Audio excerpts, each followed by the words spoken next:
we wanted to narrow things in on April because it's just an interesting time in the calendar in general for players who are finding themselves either in North America playing in NWSL just 3 weeks in, or in Europe balancing some different phases of their season as well. Jen, I'd like to go to you with this because on the European side of things, I'd like you to maybe give us a glimpse of balancing those things across the pond, because there's things like Champions League outside of nations things. There's alongside a domestic club season that players maybe find themselves navigating a preseason with that.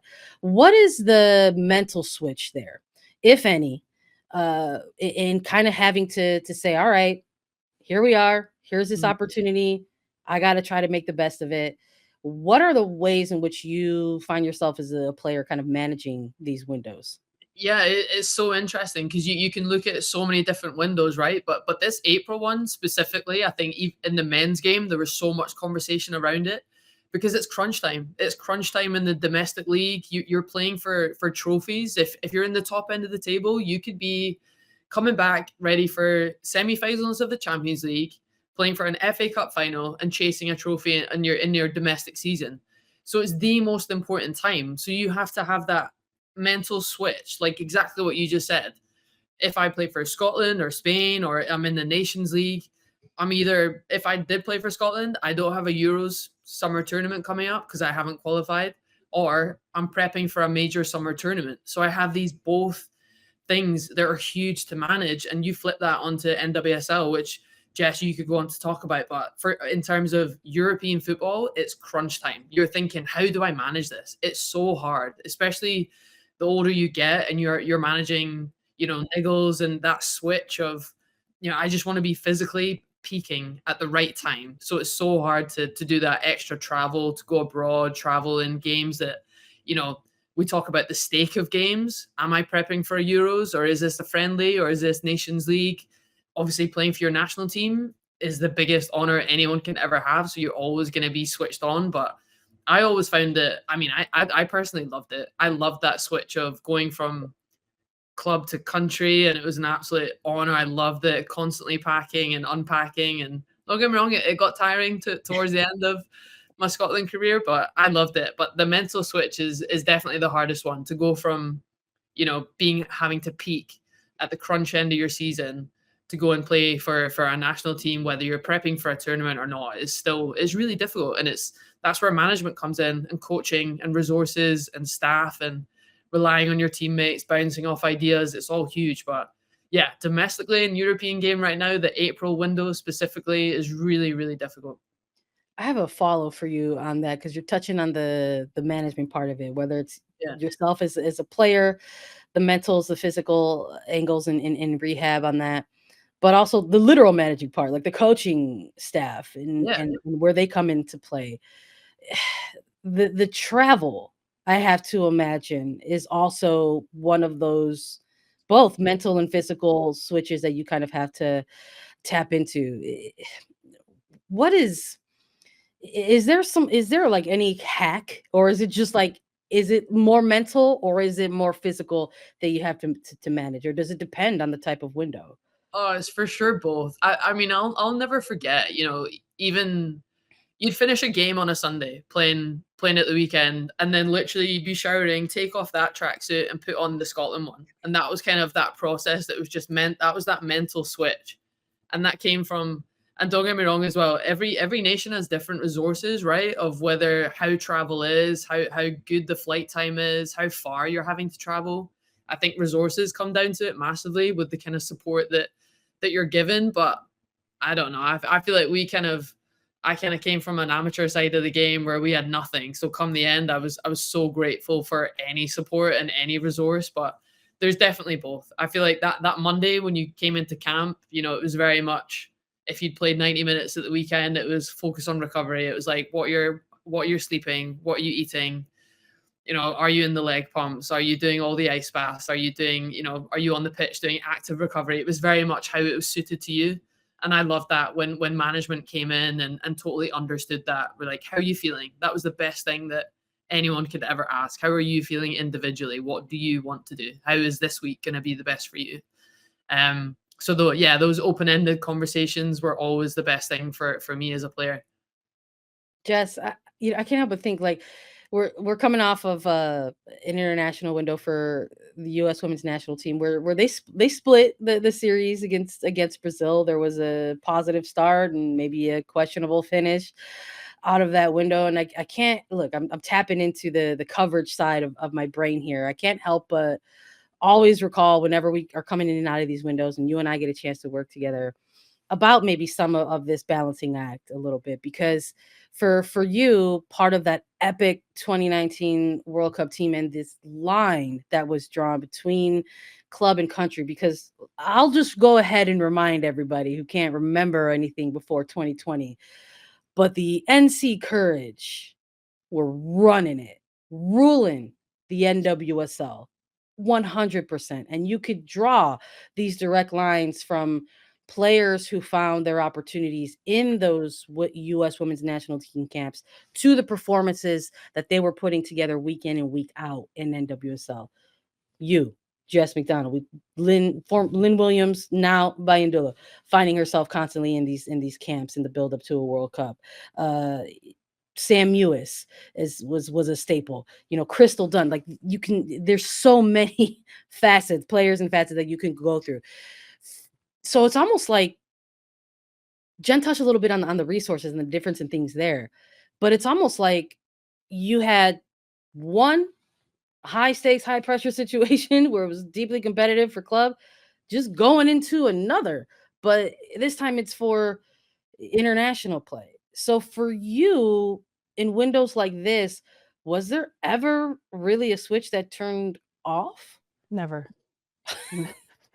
It never turned off. It was such a whirlwind, and I came in with the USA team at an older age than people normally do. Everyone gets their start at, their first camp, late teens, early 20s. No, Mama was 29 years old when I was in my first camp, and so um the only mental switch that was really tough for me going from Courage to the USA team, because it was such a crazy whirlwind, in 2018, because we know we're prepping for the World Cup. 2019 was just nuts. It was just a blur. But the most mentally challenging thing for me was the fact that, I was a single mom and my son was in school full time when I was doing all of this travel with the USA team preparing for the World Cup. I was gone from October 2018 all the way through July 7th, which was the World Cup final of 2019, between 2 to 6 weeks every month. And, the mentally challenging part for me was just leaving my kid behind, even though, I have to give the national team credit, just because they do support moms. If we needed nannies during camp, they provided and things like that. They welcomed kids into camp, but I couldn't bring mine because mine was in school full time. So obviously you can't just sit here and miss all of second and third grade, and I'm no teacher. COVID wrecked me. I have so much respect for teachers after that doing homeschooling thing. It's not my thing. I'm such a jock, you guys. But so I had to leave him behind with my North Carolina family. And when things have ever gotten rough in my life or in my playing career, the thing that brought me joy every single day was my kid, because he would walk in the door from school, or I'd pick him up from school, whatever the case may be, and he would just get so happy just to see me. "Mom!" And I'm like, "Oh my gosh, okay, I'm good." I could have had a crap training that day, and I'm going home, or, we lost in rondos or 5v5. That's how my, practice ended, and I'm angry because my team lost, and I'm like, "Ah, I played like crap," or whatever. But I get to go home to just like this joyful little human. But to not have had that with the USA team was very mentally challenging for me, because that was my reset switch, was my kid. And so for me to not have him in camp, that was really rough, and that was a sacrifice that, I had to take.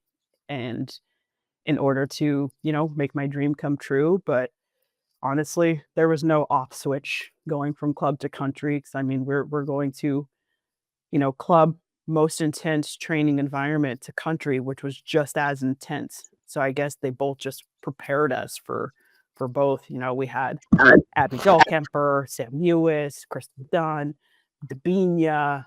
I mean, our team was just nuts at the time. And so Yeah. being able to transition both, that was an easy switch, I guess you could say. But what was rough for me is just missing out on time with my kid, basically. How did you adapt to that, Jess? Because I can only imagine you have your reset, which is your kid, and that's unbelievable. Everyone needs that grounding moment as an athlete, right? To help them through those really tough moments when, like you're saying, that 5v5 where you're leaving the game or leaving the training annoyed and having that grounding, going away in national team. How did you adapt to that? Because if not having your kid there is so difficult. What was your other way of kind of navigating that? Oh, let me tell you, and I hope she's okay with me mentioning her name, and I hope I don't get emotional right now. So I was cool for first like 6 months going into camp, being away from my kid. Like, this is my ticket. This is my chance of making the World Cup team. I'm not allocated. I'm not contracted. I have a chip on my shoulder because I'm the only mom on the team. So like this pressure, I was embracing it. But Mm. then there was this one day where we were in Tottenham for about 3 weeks or so. We were at their facilities, the men's Tottenham facilities, which was dope. It was just soccer world, soccer heaven. And we went there to get away from the public and just be private, train, and then we're heading to France after for the World Cup. There was one, I will never forget this day. There was one training where not a single pass, not a single touch, nothing was going my way. Jen, I know you can back me up on this. Like, and Yeah. I'm trying, and then I had one teammate who was on my team that whole training session who was just, come on, Jess, and like just negative talk. And we're our own biggest critics. And I'm just like, I'm trying so hard not to get emotional. And this was my test mentally. Like the first day where I was like really tested mentally.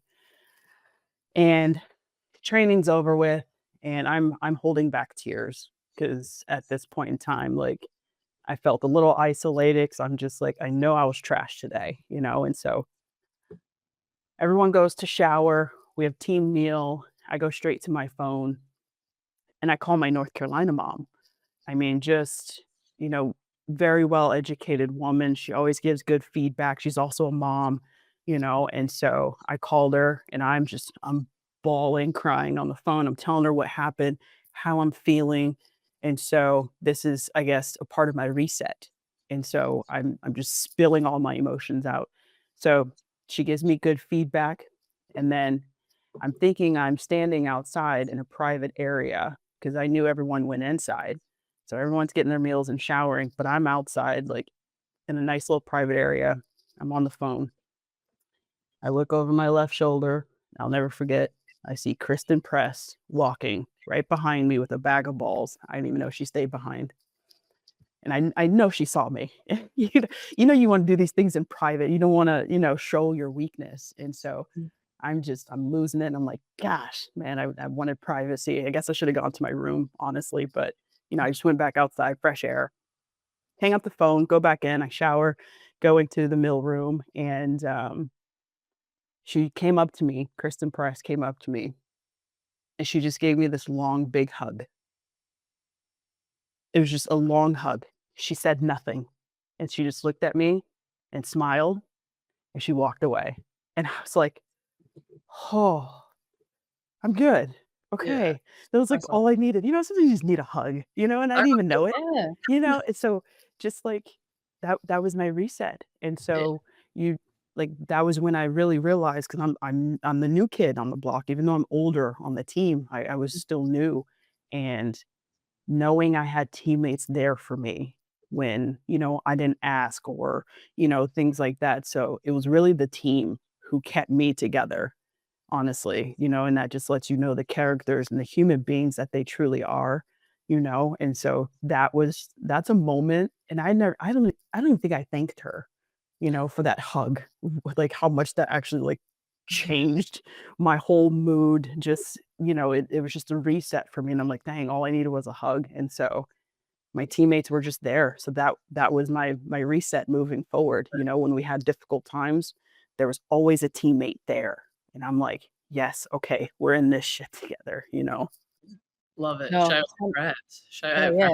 Brett. Look, I think you made us all a little bit emotional there, but stemming off of that a little bit, whether it's like a super high pressure cooker like an international window, or maybe preseason versus like preseason for club, I'd like to ask you both, because part of what happens within these bubbles is that you talked about it already, Jess. You're going head to head. You are in these scenarios where you are in direct competition with people that you also look at and say, call teammate. And it's a complex dynamics at times, I'm sure, that you have to navigate. So I guess, Jen, for you, like when you find yourself as a player balancing both club and country, because not every player gets the opportunity to do that. How what kind of switch is that you turn on and off? Because maybe there are instances in your case where you go and then all of a sudden you turn into fierce competitors, and then maybe you go back and your teammates for club. For sure. What's that shift in dynamic like? Yeah, so that's honestly such an interesting one as well. I think the closest thing for me to that was, so say playing teammates for Scotland with the likes of Aaron Cuthbert, right? Big midfielder for Chelsea, and then have to play against them at the weekend in a cup final, or an Arsenal versus Chelsea, or worse, having just played them and either won or lost, and then having to come into camp and be teammates. So you've gone from being competitors. But the thing I love so much about Scotland is sense of humor. It was always covered with sense of humor. The humility of that grounding moment, coming in and putting on a Scotland shirt. You're automatic mates. That's what I miss the most of being part of a national team, is, coming together with a group of people that you pretty much grew up with. And of course, when you play against them, of course of course I want to beat them. Of course I want to absolutely pump them 3-0 every single time.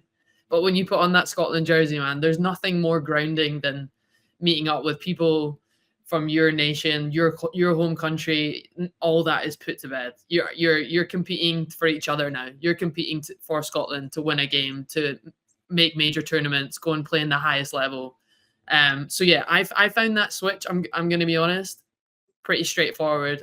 For me, it was okay to, I want to beat you at the weekend playing against each other for clubs, but when we come together and play for Scotland, I want to win for Scotland. And it was very much, I think we all knew we're professionals, we're competitive, and whatever environment we're in, we can switch for that. And I think that was what mattered most. I loved that about, and I felt the same. I felt it back from my teammates as well, it was always grounded in banter, I would say. And that's credit to Scotland national team and how fun it was. And, we worked so hard to win every single game we possibly could. But yeah, the switch for me was okay. I loved it. I loved meeting up. I miss it so much, meeting up with the Scotland team. It was awesome.